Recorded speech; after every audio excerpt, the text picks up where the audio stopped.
Hi, I'm Sandy Prisbell. I graduated from Syracuse in 2002, and I am a designer for Girls Consumer Products. Specifically, that is Barbie and Monster High and Polly Pocket. So we are right now in the Mattel Design Center, correct? Yes. And I see a few little Barbies. Maybe explain to this to me first. This is in the cafeteria we are. Perhaps where you have a little fun on lunch? Yes, sometimes. You can always play some Barbie foosball if you want. That's awesome. So tell me, how did you get out to Mattel? I mean, when I think of when I was a little girl, what the cool jobs would be, I'm pretty sure that working on Barbie products ranked right up there. Kind of tell me your story post-Syracuse. Well, it's kind of interesting. I kind of took the long route here. I first started out working in New York, working for licensed accessory and stationery type companies, and then kind of worked my way into apparel design from there.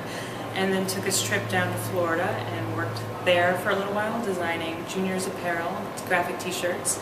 And then finally made my way out to California, kind of just picked things up and came out on my own without a job. And started working for another graphic t-shirt company as a designer and merchandiser.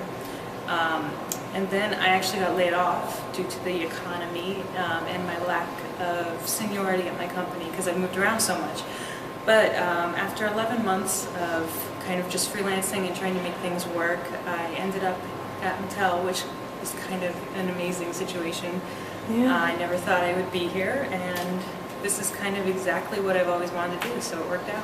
Talk to me a little bit about your day-to-day. So we see the Barbies here on this little foos table. You're not actually designing the clothes that we see or the way the Barbies actually look, but you're doing a little bit more with, you call them assets, right? Tell me about what you do on a day-to-day basis. I design the graphics and prints and work on some illustrations for the style guides for Girls Consumer Products.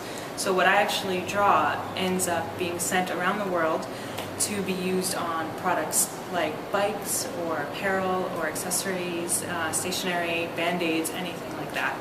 How does that make you feel knowing, you know, we've got Christmas, Hanukkah coming up, and these little girls and boys are going to be opening things that you likely designed what is on those bikes and backpacks? I mean, that must be a really cool feeling. It's kind of amazing. Actually, when I first saw my products in the stores, I took pictures and sent them to my mom because it was pretty exciting.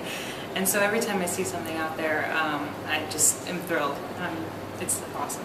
Now you were surface pattern design at Syracuse, which is not exactly a very well, it's a known major, but not exactly one of the most popular. You could count on two hands the number of people in your major, right? Exactly. So what was it about that major that, you know, was intriguing to you, and what would you tell the students who might be considering it as a major? It's pretty interesting actually, because when I went for my portfolio review for Syracuse to get into Syracuse, it was suggested to me that I check out surface pattern design. I'm not really sure why. I'm thinking maybe because I had a lot of florals in my portfolio and they thought I'd be good for wallpaper.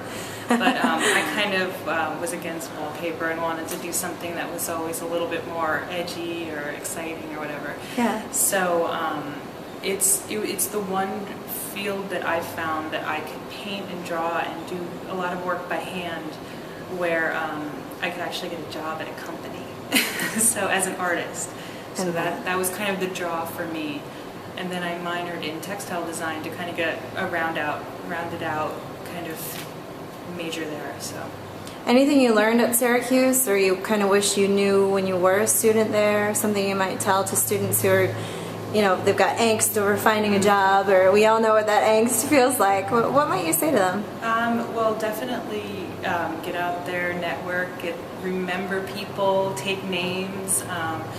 Ask a lot of questions and talk to people. Use the facilities at Syracuse, especially as an artist. I kind of wish that I spent more time just kind of screen printing and messing around in the studios when I was there.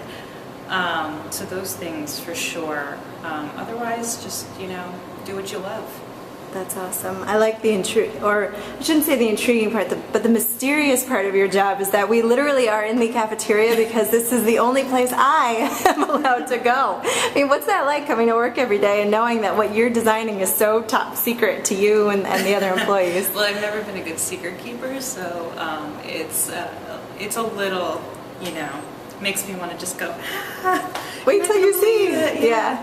And we designed so far in advance that it's like, I'm working on 2013 right now, so it's like, oh my God, you guys aren't going to see it forever. Right, and you kind of want to share what you're doing Exactly, yeah. That's great. Sandy Prisbell, class of 2002. Thanks so much. Thank you.